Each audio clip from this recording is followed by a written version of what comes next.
Olá, telenauta da TV ABCD. Hoje é quinta-feira, dia 8 de novembro de 2012 e estamos começando o segundo programa Educar para Ser Grande, aqui direto do Estúdio A da TV ABCD, que fica em São Bernardo do Campo. O Educar para Ser Grande, para quem ainda não acompanhou o programa, trata da educação de uma forma totalmente ampla. E o Educar para Ser Grande não faz sentido sem a sua participação. Faça isso aqui pela linha direta, ao vivo, com perguntas, opinando, dando sugestões em tempo real, aqui pelo canal aberto abaixo da tela. Também envie suas sugestões e elas podem ser tema do próximo programa.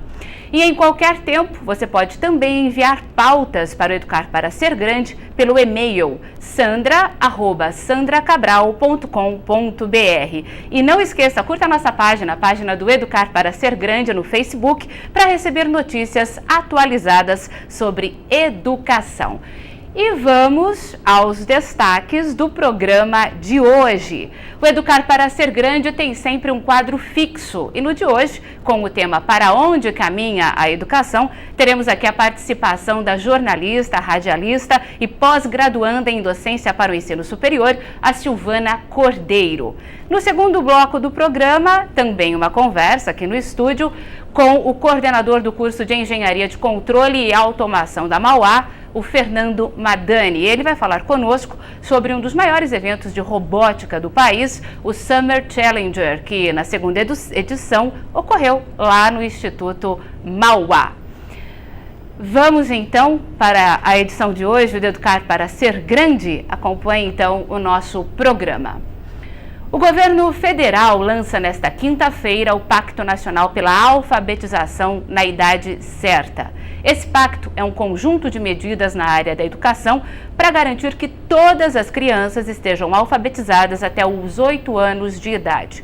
De acordo com Aloysio Mercadante, o pacto foi construído em conjunto com todos os secretários estaduais do setor e vai ter a adesão de 5.300 cidades.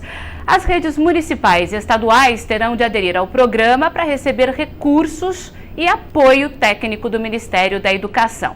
Bom, o próprio ministro da Educação já reconhece que só dominando a leitura, a redação, a interpretação e a matemática é que as crianças poderão se desenvolver no ambiente escolar.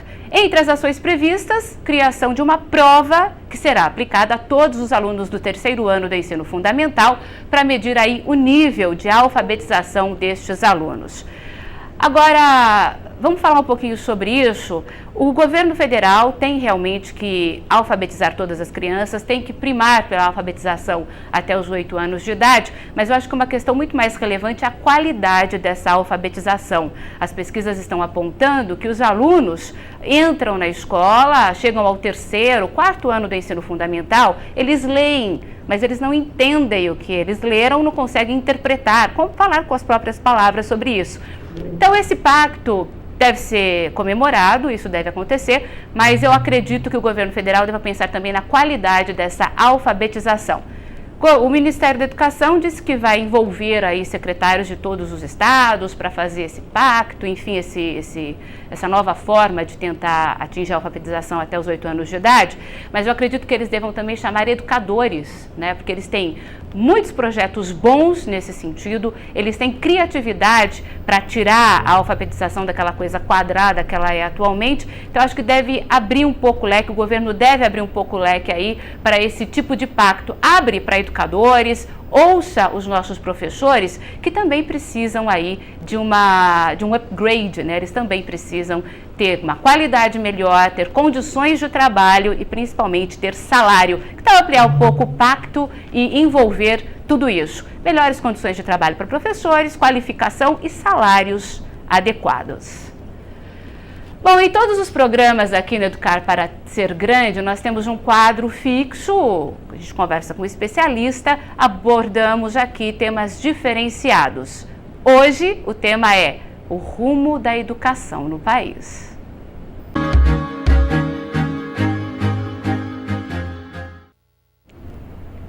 Bom, eu converso agora com a nossa colaboradora, Silvana Cordeiro, ela que é jornalista, radialista e pós-graduanda em docência para o ensino superior. Aliás, a Silvana vai estar com a gente aqui uma vez por mês. Silvana, tudo bem? Bom dia, Sandra. Bom dia, telenautas. Obrigada pelo convite.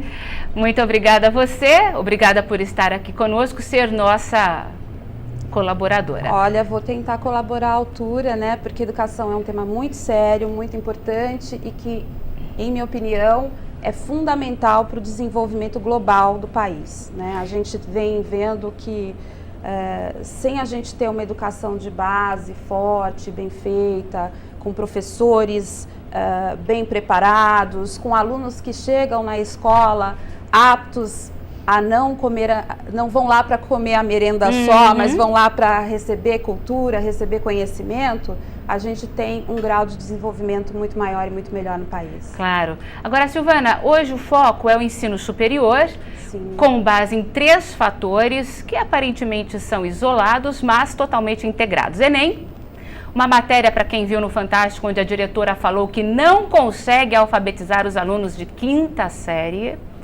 E também os alunos da coleção infantil do Itaú Cultural. São temas distintos. Como é que você englobou tudo isso, Silvana? Então, e aí eu aproveito para pegar já o gancho da primeira informação que você deu no programa, que é a questão do pacto para o ensino básico, né? Eu acho que a gente tem que começar falando um pouquinho de história.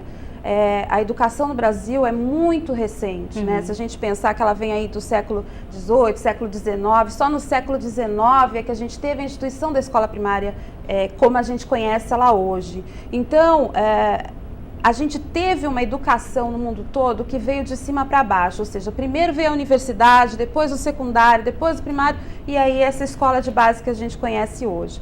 Tudo isso nos leva a voltar no tempo e ver que a criançada ia para a escola, e aí a dificuldade da professora, da diretora, que se entristece, que mesmo com todos os esforços que ela fez, os alunos da 5ª série do ensino fundamental não conseguem ler e escrever, ou seja, são os analfabetos funcionais que a gente chama. E esses alunos vão para o ensino médio e daí para uma universidade, para uma faculdade. Ou seja, eles vão chegar na faculdade, no ensino superior, sem saber ler e sem saber escrever e sem saber dialogar com sobre as os disciplinas. Temas, E eu digo mais, sem saber conseguir interagir ou entender o que eles estão lendo. É muito complicado. Não tem, é difícil. E aí a gente chega no Enem, que foi o tema central dessa semana em termos de educação antes do pacto, que fala da redação, né? E tá todo mundo chocado com a prova de redação do Enem. Posso dar uma parte? Lógico. Ou fazer uma parte? Lógico. Eu achei sensacional o tema da redação, por quê? Porque mostra para o aluno, mostra para o futuro universitário que ele tem que estar informado. Ele tem que ler jornal, ele tem que ler revista, ele não tem que ficar só na internet, no bate-papo. Ele lê na internet. E o assunto foi totalmente atual. Então, assim, eu achei sensacional. Eu parabenizo quem teve essa ideia. O assunto é totalmente... Aliás, para quem não sabe, o assunto foi imigração. A imigração, os rumos da imigração no Brasil no século XXI. Né? E eles tinham como base exemplos da imigração do Haiti, a questão dos bolivianos que estão vindo para o Brasil. A gente sabe que tem grandes multinacionais com a crise na Europa, a crise financeira, que estão trazendo seus executivos para o país. O Brasil, e com a nossa falência também, que o Brasil tem falta de mão de obra, exatamente por falta de qualificação. O Brasil tem sido, hoje em dia, a bola da vez, né? Então, todas as empresas se voltaram para o nosso país, a gente tem aí a Copa chegando, então tem muita gente que está trazendo profissionais de outros países para o Brasil. Quer dizer, é um assunto totalmente atual, mas que o jovem não está habituado. A gente teve vários especialistas depois da prova comentando que isso não faz parte da realidade do nosso jovem, do nosso vestibulando. Ora, se isso não faz parte, o que faz? Né?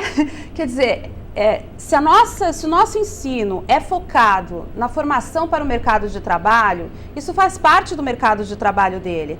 Esse americano, esse chinês, esse inglês que está vindo para cá, vai competir com ele no mercado de trabalho. Então, ele tem que saber quem é o seu competidor, ele tem que estar informado. Ok, então ele tem a informação via rede social, via internet, não lê jornal, não lê revista, mas tem a televisão, tem o rádio, ele tem outras formas de absorver a informação. O problema não está em ter acesso à informação, o problema está em o que eu faço com ela. Eu não sei articulá-la, porque eu já me acostumei a receber tudo pronto. Exatamente. Eu acho que o pior, Silvana, isso é a dificuldade. É que ele não consegue fazer associações. Exatamente. Porque o que é formar opinião? Você lê uma coisa aqui, você ouve outra ali, você procura um especialista que fale o contrário do que você pensa, e você ouve tudo e forma a sua opinião, para você ter a sua opinião. Eles não sabem fazer isso, parece lógico, né? Parece lógico quando você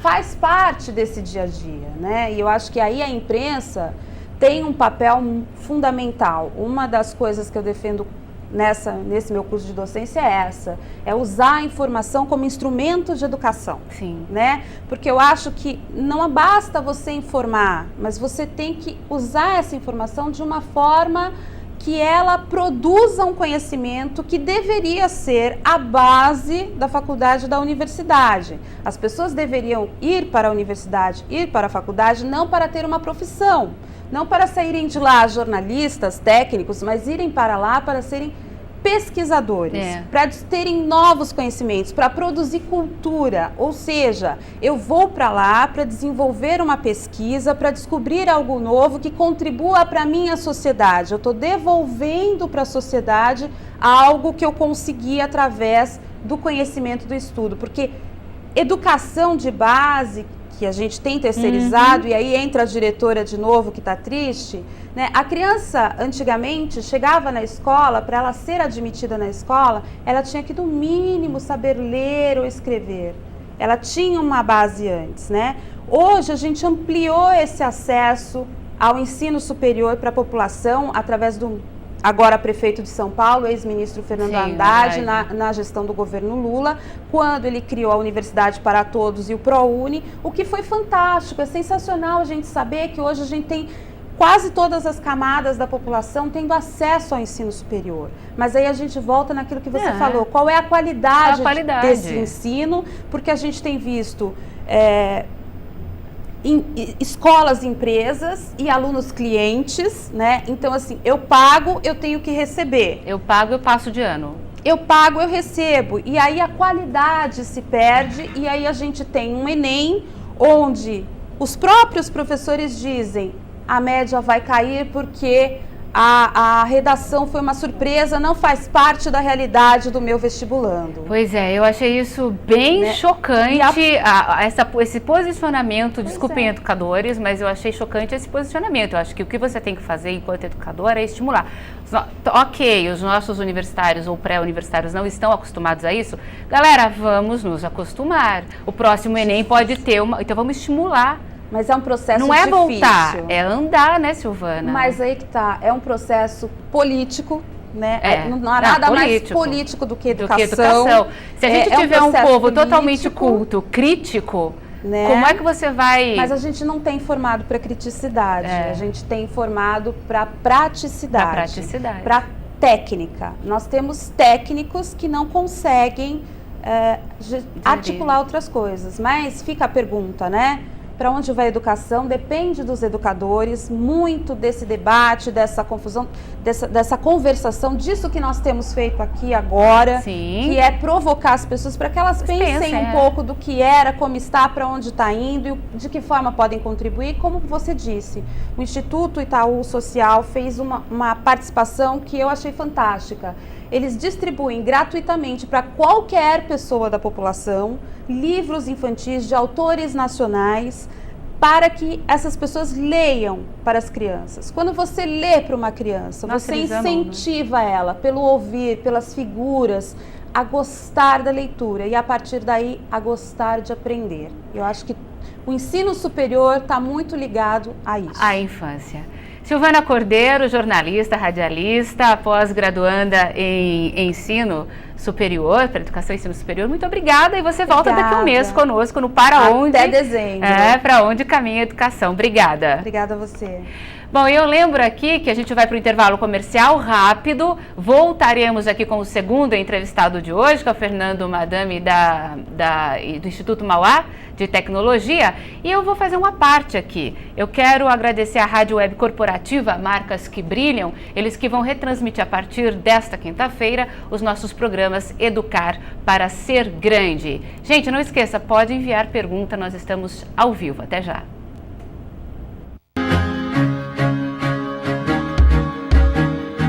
Eu decidi começar minha reeducação alimentar quando eu vi uma foto minha de longe e não me reconheci. Eu estava com 93 quilos.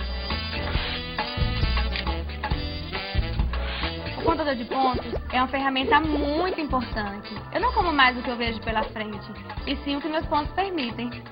Com o contador de exercícios, você pode contabilizar os seus pontos e saber se está fazendo atividade física na medida certa. Na comunidade, cada grama eliminado, eu comento no meu blog. E percebo que eu não estou sozinha. Sempre tem alguém para vibrar junto comigo. Na análise nutricional, você fica sabendo se está consumindo alimentos saudáveis e na quantidade certa. Existe uma Leila antes e uma Leila depois do Dieta e Saúde. Colégio São Carlos. Estamos localizados em uma área privilegiada do Ruge Ramos, em um prédio com mais de 5.000 metros quadrados de área construída em 8 andares projetados especialmente para ministrar o melhor do ensino. Contamos com equipamentos e materiais didático-pedagógicos de última geração. Possuímos laboratórios de informática, robótica, química, física, ciências e biologia bem equipados. Salas de multimídia e de artes, cantina, biblioteca, playground interno e externo, museu histórico e quadra poliesportiva. A coordenação pedagógica e a equipe de professores são preparados com cursos de graduação, pós-graduação e cursos específicos, garantindo aos alunos alto grau de aproveitamento escolar. Colégio São Carlos, há 35 anos modificando gerações. Acesse www.escolasaocarlos.com.br.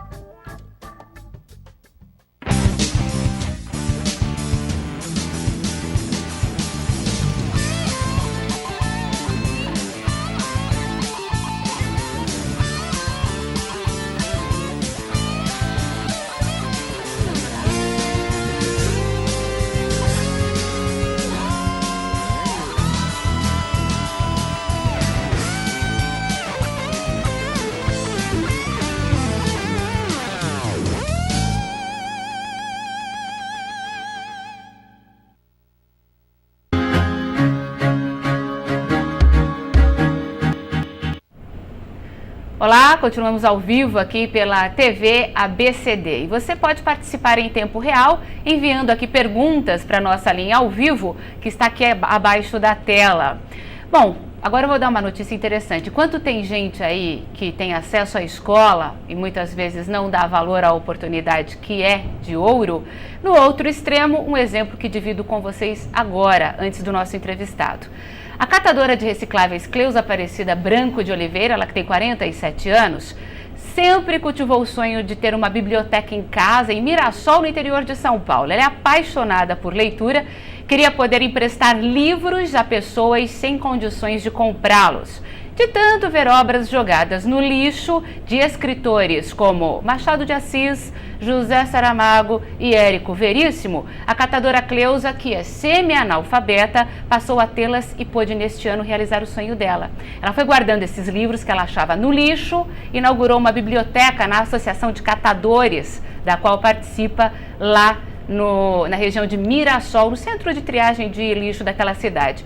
E vejam que bacana, esse acervo de livros encontrados no lixo já conta com 300 títulos. Criado e administrado por 11 catadores, o espaço agora tem um canto de leitura, uma brinquedoteca, uma área para discos, um brechó e os livros. Bom, e a ideia dela está rendendo, viu, gente? Empresas de Mirassol também têm feito doações que vão possibilitar, inclusive, a ampliação da área da biblioteca. Parabéns a essa catadora, é um exemplo e a gente lamenta aí que tenha tanta gente jogando livro no lixo.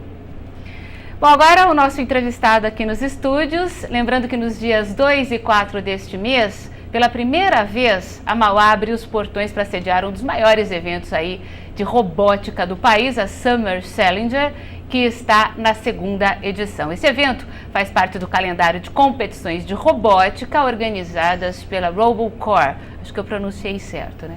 Uma das novidades deste ano foi o uso de fogo na categoria combate. Na preparação dos robôs para este evento, foi possível utilizar conhecimento em diversas áreas, como mecânica, eletrônica, programação, inteligência artificial, processos de fabricação, além de resistência de materiais e design. Ao todo, foram 4 modalidades de competições e a gente vai saber os detalhes dessa competição agora com o Fernando Madani, ele que é coordenador do curso de Engenharia de Controle e Automação do Instituto Mauá de Tecnologia, que fica em São Caetano do Sul, aqui mesmo na região do ABC. Tudo bem, Madani? Não, é Madani. Estou trocando seu nome desde o início, né? Tudo bem? Tudo bom, tudo ótimo. Como é que foi esse evento? Aconteceu entre os dias 2 e 4, é a 2ª edição, é um evento de robótica bastante comentado e teve essa novidade. Qual é a novidade do fogo em combate? Na verdade, eles nunca puderam utilizar o fogo por questões de segurança e lá fora, nas competições do exterior, eram utilizados os pirotécnicos, né, as armas, a pirotecnia. Então, a gente liberou, o pessoal da RoboCore trabalhou com isso e liberou esse ano. Agora, como é que funciona esse evento, exatamente o que ele é? E, principalmente, me chamou a atenção, Madani, pelo fato de ele estimular a criatividade, né, de colocar na prática o que os alunos aprendem na teoria. Isso me chamou muito a atenção. Gostaria que você falasse um pouco como funciona esse evento. O mais legal disso, quer dizer, tem vários eventos de competição, né, para várias categorias, entre eles o de robôs. Esses eventos são de fundamental importância para a gente na educação hoje. Seguindo a linha que a gente tinha discutido, vocês estavam discutindo anteriormente aqui, hoje o aluno precisa ter uma série de informações e aprender e gravar isso. Como que é uma das maneiras que a gente encontrou de fazer isso? É a participação nessas competições. Todas essas participações em competições permitem que o aluno vá buscando a solução para os problemas dele. Além da parte básica e técnica que ele vai aprender durante o curso, a chance dele implementar isso e aprendendo a aprender, descobrindo soluções, isso forma um profissional muito mais capacitado e ele realmente grava e encontra os caminhos. Ele aprende realmente na prática. Era isso que eu estava comentando quando eu falei sobre esse pacto que o governo lança hoje para a alfabetização das crianças até 8 anos de idade, que eles envolvem secretários de Estado do país. E é por isso que eu falei, chamar educador é de fundamental importância, né? Porque vocês sabem dessa necessidade, que para aprender é preciso ter a prática também, né? Com certeza. Isso, assim, não tem como complementar hoje em dia, né? Eu acho que cada vez mais a evolução, principalmente na área tecnológica, né? Que eu acho que eu posso falar um pouco melhor sobre essa área. Cada vez mais tem uma evolução, mas ele não pode deixar de aprender o que a gente ensinava no passado. Claro. Então ele tem que aprender muito mais, teoricamente, em menos tempo e acompanhar essa evolução. Então a oportunidade de inserir ele no mercado, inserir no meio ou numa competição que passa a ser um pouco gerenciado academicamente, a gente consegue ir mostrando para ele soluções e ele mesmo descobrir. Muitas vezes o aluno te procura e fala, professor, mas segundo aquilo, se eu modificar o meu projeto dessa maneira, não pode ficar melhor? Então vamos testar e vamos ver o que acontece. Isso ele começa a aprender e tomar decisões e pensar em soluções diferentes para os seus problemas. Nessa competição de robótica, quantos alunos estavam envolvidos? Como ela foi? Foram 4 dias. O Instituto sediou esse evento, mas como é que ele é feito? Você citou que esse tipo de combate de robôs, enfim, é feito lá fora também. Como é que foi isso? Existe assim, a maior competição de robôs do mundo realizada nos Estados Unidos, né, que é a RoboGames, então tem várias categorias, entre elas o combate, sumô, dança, uma série de tipos de robôs diferentes, né, para finalidades diferentes. E a gente sediou. A RoboCore, ela realiza essas competições no Brasil já há bastante tempo. Né? Assim, foi a 2ª edição do Summer Challenger, mas a gente já tem o Winter Challenger direto que está sendo realizado. Isso aí normalmente é feito em cidades do interior, normalmente em São Paulo. E as outras universidades do Brasil inteiro vêm participar dessa competição. Que bacana. Muitas dessas universidades brasileiras também participam das competições lá fora e vêm tendo muito bons resultados.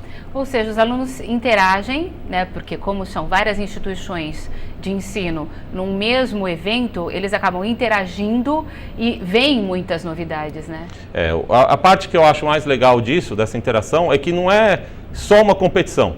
Durante o ano todo eles têm um fórum entre eles que discutem, um fala as soluções que encontrou para o problema, mostra, eles muitas vezes abrem o projeto dos robôs que eles ganharam essa competição para as próximas competições, então as equipes todas elas podem crescer. Com isso, na verdade, está todo mundo aprendendo e crescendo, então é uma competição bem bacana nesse sentido. Agora, Fernando Madani, você é um educador, você está falando com bastante propriedade, com bastante entusiasmo, né?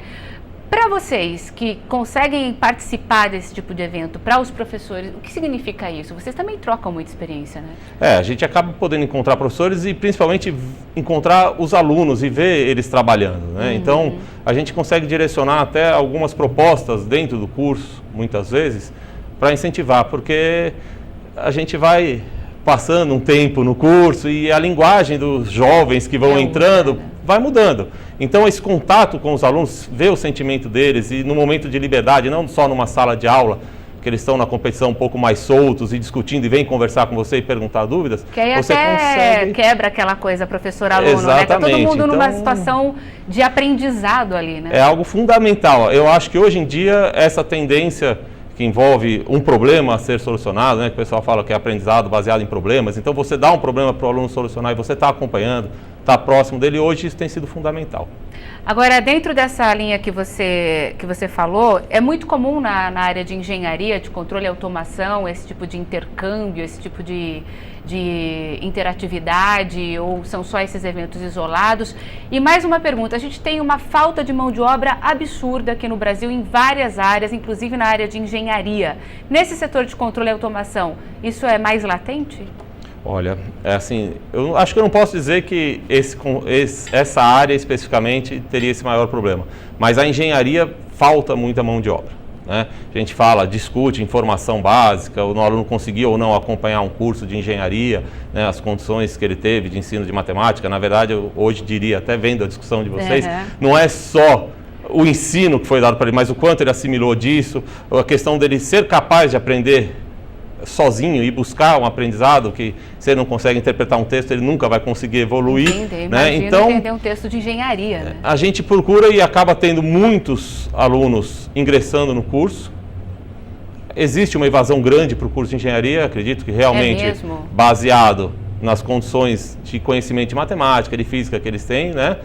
Às vezes por dúvida assim, da profissão, mas em geral acho que muito mais por isso. E a gente procura ajudar e encaminhar eles para eles irem estudando em horários alternativos aos seus horários de aula para dar um reforço, né? Essas competições ajudam com isso, porque incentiva o aluno, sem o incentivo fica difícil ele se dedicar, né? Então, tudo isso é muito importante. Bom, então o que dá para a gente concluir é que o ensino fundamental é de fundamental importância, inclusive para os alunos de exatas, como você está falando, porque a gente fala muito em interpretação de texto, e aí envolve a matéria de língua portuguesa, leitura, etc. e tal. Mas matemática, física e química, no caso de engenharia, tem a mesma proporção, pesa na balança da mesma forma. Então vocês também estão sentindo esse déficit de qualidade? Não, com certeza, isso daí, essa dificuldade existe, né? Os alunos têm uma dificuldade grande quanto às disciplinas da área de exatas, às vezes acho que até alguns por medo, tem alunos que são ótimos, não tem nem discussão, mas existe uma variação muito grande. Provavelmente? Eu acho que é uma questão de dedicação, de sempre afinidade, já querer aquilo há muito tempo, né? Mas a parte de texto, para a gente também faz muita falta, a questão de interpretar um texto, né? Então, quando você informa para um aluno, ou ele pega um material para ler, se ele não é capaz de interpretar e transformar aquilo para a nossa área, porque ele precisa retirar as informações necessárias, fica muito difícil. Bom, então a gente percebe que a gente acabou amarrando todo o programa aqui em torno dessa qualidade de ensino, até por conta do pacto que o governo lança hoje. Então a gente percebe que para alunos serem brilhantes, eles dependem muito de mérito próprio, leitura e esforço próprio também, porque infelizmente o ensino fundamental não está suprindo essa carga. E eu queria que você deixasse um contato no Instituto Mauá para quem se interessou, quiser saber um pouco mais sobre esse curso de Engenharia de Controle e Automação. Na verdade, ele pode acessar a página da Mauá mesmo, né, que é www.mauá.br. Lá ele tem acesso a todos os cursos que a Mauá oferece, contato com os coordenadores de cada curso e podendo tirar as dúvidas. Muito obrigada. Eu agradeço bastante ao Fernando Madani, ele que é o coordenador desse curso de Engenharia de Controle e Automação do Instituto Mauá de Tecnologia, falando sobre esse evento de robótica que ilustra aí a necessidade, né, de prática na teoria. A gente falou de engenharia de controle de automação, mas isso é necessário em todas as áreas e a gente tem que discutir muito isso aqui ainda no Educar para Ser Grande. Obrigada, Fernando, pela presença. Bom, e a gente encerra o Educar para Ser Grande de hoje. Convido você a participar. Se você tiver sugestão ou pauta, envia para sandra@sandracabral.com.br. Muito obrigada pela audiência. Um abraço. Até a próxima quinta. Tchau.